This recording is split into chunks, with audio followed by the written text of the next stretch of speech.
Hi friends, ಹೇಗಿದ್ದೀರಾ? ಎಲ್ಲರೂ ಚೆನ್ನಾಗಿದ್ದೀರಾ ಅಂತ ಅಂದ್ಕೊಳ್ತೀನಿ. ನಾನಿವತ್ತು ಕೂದಲಿನ ಬಗ್ಗೆ ಮಾಹಿತಿ ಕೊಡಬೇಕು ಅಂತ ಅಂದ್ಕೊಂಡಿದ್ದೀನಿ. ಬನ್ನಿ ಹಾಗಿದ್ರೆ ತಿಳ್ಕೊಂಡು ಬರೋಣ.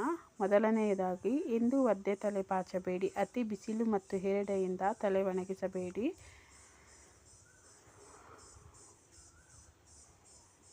ಎರಡನೆಯದಾಗಿ, ಹೊರಗಡೆ ಗಾಳಿಗೆ ಹೋಗಿ ಬಂದ ಮೇಲೆ ಕೂದಲನ್ನು ಬಿಚ್ಚಿ ಹಾಗೆ ಬಿಡಬೇಡಿ. ತುದಿಯವರೆಗೂ ಜಡೆ ಹಾಕಿ ಮಲಗಿ.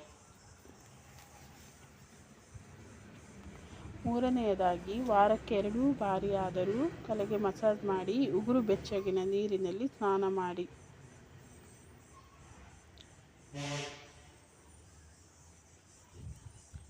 ನಾಲ್ಕನೆಯದಾಗಿ, ಜಡೆಗೆ ಮತ್ತು ಕೂದಲಿಗೆ ಬಿಗಿಯಾದ ರಬ್ಬರ್ ಬ್ಯಾಂಡ್ ಅಂದರೆ ಟೈಟ್ ಆದ ರಬ್ಬರ್ ಬ್ಯಾಂಡ್ ಹಾಕಬೇಡಿ.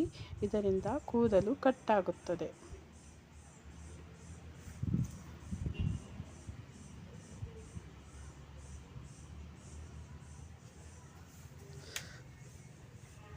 ಐದನೆಯದಾಗಿ, ನಾಟಿ ಕರಿಬೇವು, ದಾಸವಾಳ ಹಾಗೂ ಪಾರಿಜಾತ ಹೂವಿನ ಎಲೆಗಳನ್ನು ರುಬ್ಬಿ ತಲೆಗೆ ಹಚ್ಚಿ ಸ್ನಾನ ಮಾಡುವುದರಿಂದ ಕೂದಲಿನ ಕಾಂತಿ ಹೆಚ್ಚುತ್ತದೆ.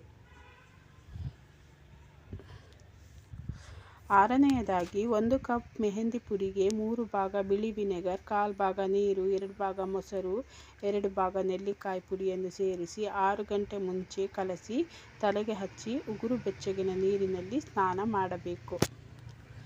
ಏಳನೆಯದಾಗಿ, ಬಿಲ್ವಪತ್ರೆಯ ಕಾಯಿಯನ್ನು ಒಡೆದು ಅದರೊಳಗಿರುವ ಮಿಶ್ರಣವನ್ನು ಚೆನ್ನಾಗಿ ಬೇಯಿಸಿ ತಲೆಗೆ ಹಚ್ಚುವುದರಿಂದ ಕೂದಲಿಗೆ ವಿಶೇಷ ಹೊಳಪು ಬರುವುದು.